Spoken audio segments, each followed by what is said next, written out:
अश्विनी भिडे महाराष्ट्राच्या प्रशासकीय वर्तुळात नेहमी चर्चेत असणारं नाव.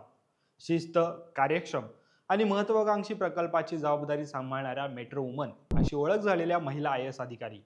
31 मार्चला अश्विनी भिडे यांनी बृहन्मुंबई महानगरपालिकेच्या पहिल्या महिला आयुक्त म्हणून सेवानिवृत्त होणारे आयुक्त भूषण गगराणी यांच्याकडनं पदभार स्वीकारला.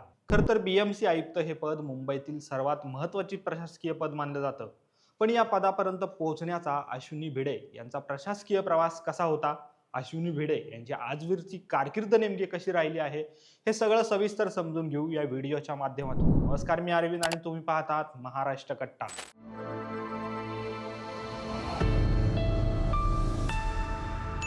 आशियातील सर्वात श्रीमंत महानगरपालिका म्हणून ओळखल्या जाणाऱ्या मुंबई महापालिकेच्या इतिहासात पहिल्यांदाच महिला आयुक्त होण्याचा मान मिळालेल्या अश्विनी भिडे या भारतीय प्रशासकीय सेवेतील 1995 बॅचच्या IAS अधिकारी आहेत. 25 मे 1970 साली जन्मलेल्या आणि मूळच्या सांगलीच्या असणाऱ्या अश्विनी भिडे यांनी UPSC परीक्षेत देशात 9वा क्रमांक पटकावला होता, तर महिला उमेदवारांमध्ये त्या देशात पहिल्या आल्या होत्या. अश्विनी भिडे यांनी पुणे विद्यापीठातून उच्च शिक्षण घेतलं आहे. तर IPS अधिकारी डॉक्टर सतीश भिडे हे अश्विनी यांचे पती आहेत. IAS चे ट्रेनिंग पूर्ण केल्यानंतर अश्विनी भिडे यांनी कोल्हापुरातून आपल्या प्रशासकीय कारकिर्दीला सुरुवात केली होती. 1997 ते 1999 या काळात त्या सहाय्यक जिल्हाधिकारी पदावर कार्यरत होत्या. त्यानंतर सिंधुदुर्ग जिल्हा परिषदेच्या मुख्य कार्यकारी अधिकारी म्हणून त्यांची बदली करण्यात आली होती. त्यानंतर 2004 ते 2008 या काळात त्यांनी नागपूर जिल्हा परिषदेच्या मुख्य कार्यकारी अधिकारी म्हणून काम केलं होतं.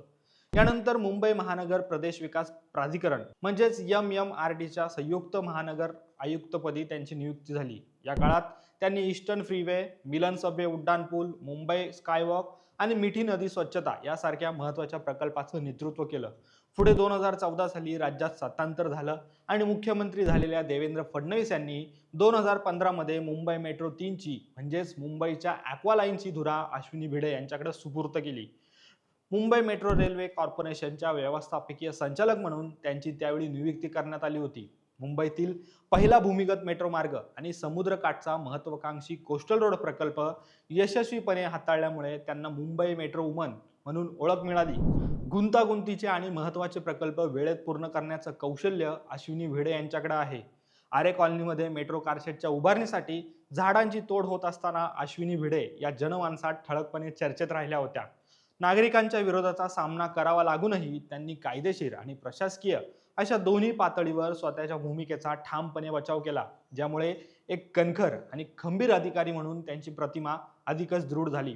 तर आजवरच्या 27 वर्षाच्या प्रशासकीय सेवेत अश्विनी भिडे यांनी अतिरिक्त विभागीय आयुक्त, राज्यपालांच्या संयुक्त सचिव, मुंबई महानगर विकास प्राधिकरणात अतिरिक्त आयुक्त, शालेय शिक्षण क्रीडा विभागाच्या सचिव म्हणूनही जबरदस्त कामगिरी केली आहे. त्यामुळे राज्यातील अनेक महत्त्वाकांक्षी आणि पायाभूत सुविधांच्या प्रकल्पांना गती देण्यात अश्विनी भिडे यांचा मोलाचा वाटा राहिला आहे.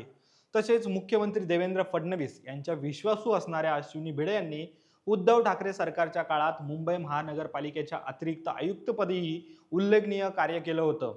तर डिसेंबर 2024 पासून मुख्यमंत्री देवेंद्र फडणवीस यांच्या अतिरिक्त मुख्य सचिव म्हणून अश्विनी भिडे सध्या कार्यरत होत्या. दरम्यान मुंबई महापालिकेची निवडणूक झाल्यानंतर भाजपच्या रितू तावडे यांना महापौर केल्यानंतर आता मुंबई महापालिकेच्या आयुक्त म्हणून ज्येष्ठ सनदी अधिकारी अश्विनी भिडे यांची नियुक्ती करण्यात आली आहे. त्यामुळे एकीकडे भाजपच्या महापौर रितू तावडे तर दुसरीकडे आयुक्त अश्विनी भिडे असल्याने मुंबई महापालिकेत आता महिला राज आल्याचं स्पष्ट होत आहे.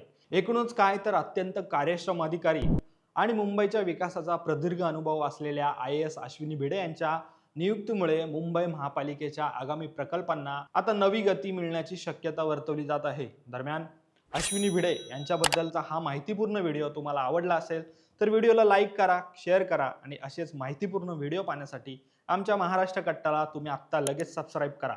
धन्यवाद.